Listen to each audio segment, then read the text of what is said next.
Hello and welcome to the first official CopyThrive video. This is Ryan Bozeman, the founder of CopyThrive, and this video will be accompanying our building safe and effective first-tier backlinks guide, which we just released for the first time the other day.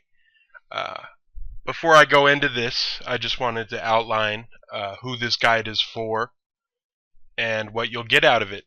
Most people, including myself, when I first started attempting to break into the SEO industry, are familiar with the concept of links, but probably don't have a good understanding of how to evaluate links and how to recognize quality in links. That was definitely something that I struggled with when I first started to build my first websites and attempt to build my first links to those websites. Obviously, I've gotten a lot better since that time. So this guide is for those that are new to search engine optimization and having trouble understanding how to effectively build links. Our website is copythrive.com, as you can see on your screen now, and we'll get going. So first, this guide is to show you how to avoid Google penalties, grow your business, and effectively promote your business. So how do you know when backlinking is safe? What's a quality link? What does Google consider a quality link?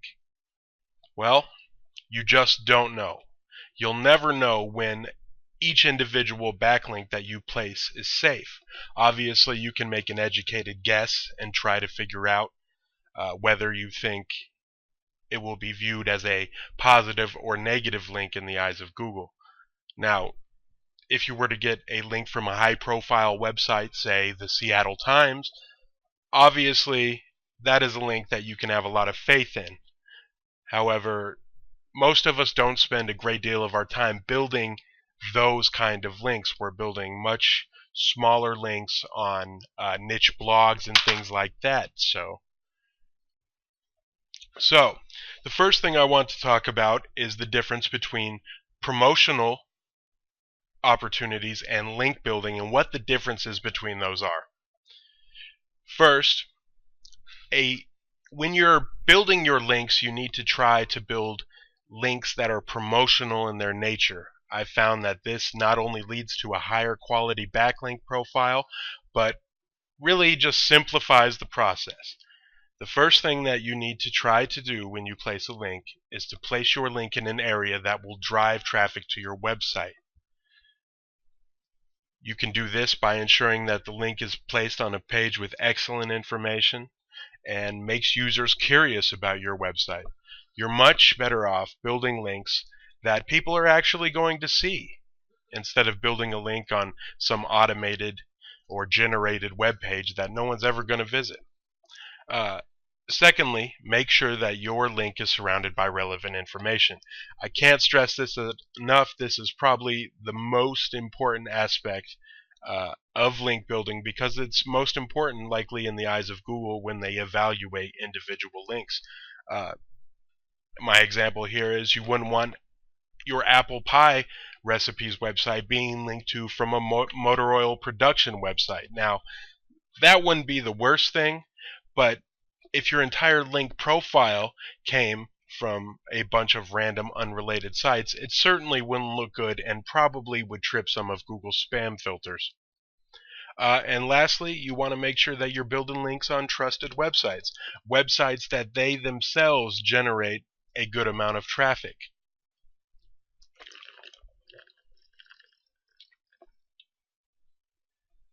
You want to make sure that you have control over the links that you build, targeting only trusted websites through blog commenting, guest posting, and any other way you can think of to help get the word out there.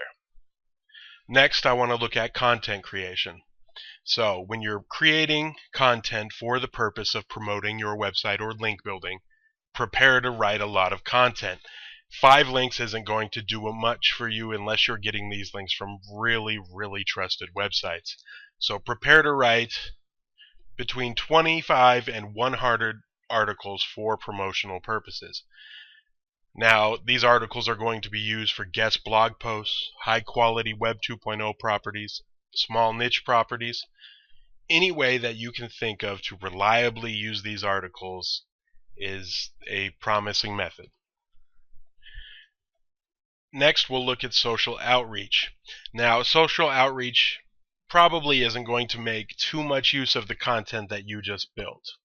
But if you want people to get talking about your website, you have to invite them and initiate the conversation with them. No one's going to know about your website if it's not on the tip of your tongue all the time. You need to be promoting, you need to be building relationships with other individuals in your industry, reaching out on Twitter, reaching out on Facebook, reaching out anywhere you can to get your name known. So it's an excellent method for creating brand awareness and just generally getting more people interested in the information that you share. Personally, I use BuzzBundle for my own social outreach purposes. It is an excellent program. It separates different social networks and different types of conversations, be it blog comments, forums, those types of things, into separate categories, and allows you to track the different conversations going on all over the web using keywords that you input into the program. I recommend it to anyone that is looking to do any kind of social outreach. It is a bit expensive, but it has paid for itself over and over again for me. Now, the main method for general outreach and promotional link building that I use is guest posting. Now, a guest post is simply a post that you write that is posted on another blog. This method kind of got out of control in recent years and really was being abused for link building purposes. I don't care what they say, it's still been extremely effective for me. Guest posting isn't going to die. I mean, you add content, valuable content, to another person's page, and in exchange they link back to your website.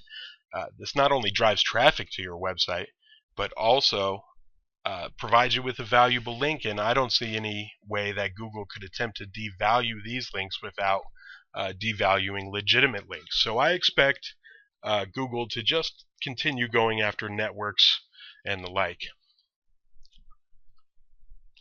So a guest post should be high quality, relevant content that is related to your niche. And make sure you go above and beyond with each piece of content, because this is truly your chance to shine. You're getting your brand out in front of readers of related blogs. So you really want to make a good impression and go the extra mile when creating the content. Make it informative, make it detailed.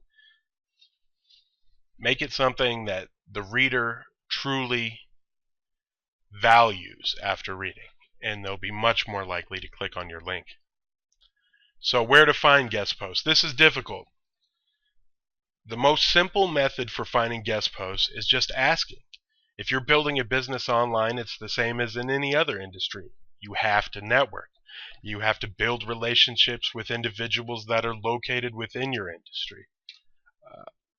I would recommend emailing, commenting, socially connecting with other bloggers in your industry. Offer a guest post to them, have it written, have it ready so you can send it to them right on the spot and they can post it whenever they please.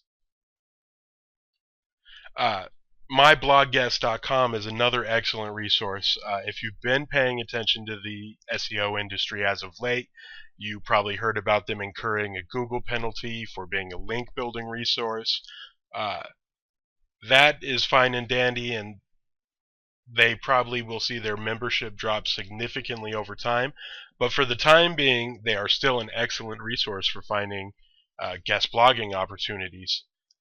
As far as I know, no websites that actually use the service got penalized, just the site itself.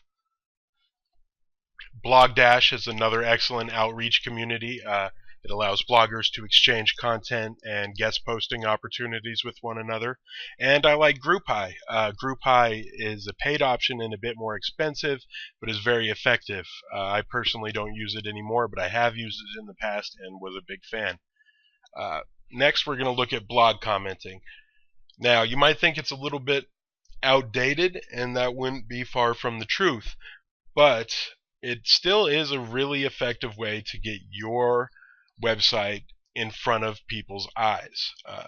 Not only will you be getting it in front of the eyes of readers who would be interested in what you're providing, but you're getting your website in front of the eyes of other blog owners. And building those relationships can really come back and help you to build a vast network later on. So blog commenting is something that I still do on a regular basis. You want to make sure you're targeting relevant sites with open comments and allow you to use your URL, which usually means they're not using Discuss or Livefire or any of the other plugins that are commonly used with blog commenting these days.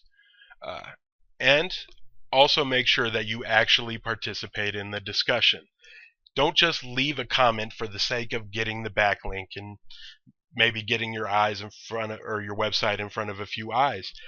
If you actually participate in the discussion, you have the ability to put your expertise on display to show people that you know what you're talking about, and it makes people a lot more aware of your presence when leaving a blog comment. And don't be afraid to encourage the blog owners to contact you and drop some contact information. That's worked out for me in the past and has helped me to build some pretty beneficial relationships. High quality Web 2.0 properties, while maybe a bit of a dated technique, is still something that I utilize pretty much on a daily basis. I mean, I have most of it outsourced to various virtual assistants and whatnot now, but high quality Web 2.0 properties are an excellent backlink source. So, and I'm not just talking about your regular run-of-the-mill one article with a link at the bottom Web 2.0 properties. We're talking about actual authority mini sites that could rank themselves. At minimum, I would suggest putting at least 3 articles on each Web 2.0 property that you create. So this helps in a variety of different ways. Number one, it's less likely to get deleted by moderators during a manual inspection. Additionally, the properties that have several articles are just much more of a good resource to those that come across the property and probably will be more highly valued by Google. Use 2 to 3 images per post if you can. It's no secret that Google values articles with images more highly, and it's easier to read for the user and just a more engaging experience overall. So yeah, don't just throw up an article and link back to your website. Try to build Web 2.0 properties that serve a purpose, that provide value on their own. And if you can, include a relevant video. Don't use a video from a competitor, but feel free to create a video like this one using a PowerPoint presentation, or simply find a video on YouTube and post it to the property. Another common first-tier link building method that I use is link baiting, which, if you don't know, is typically content that is created for the sole purpose of being shared and passed around. Usually these articles have a hype around them. They capture the interest of an industry for a moment. Typically they use clever or over-the-top titles to get noticed or make a wild claim. But generally, Linkbait is just building content that people want and need. No Linkbait is ever successful if it doesn't provide genuine value to the reader. So that is the end of our first guide. This video will accompany the guide on the website and also be available on YouTube. I hope to create a few more of these videos here in the future, preferably one for each guide that we produce. So I'll talk to you here soon, and thank you for listening.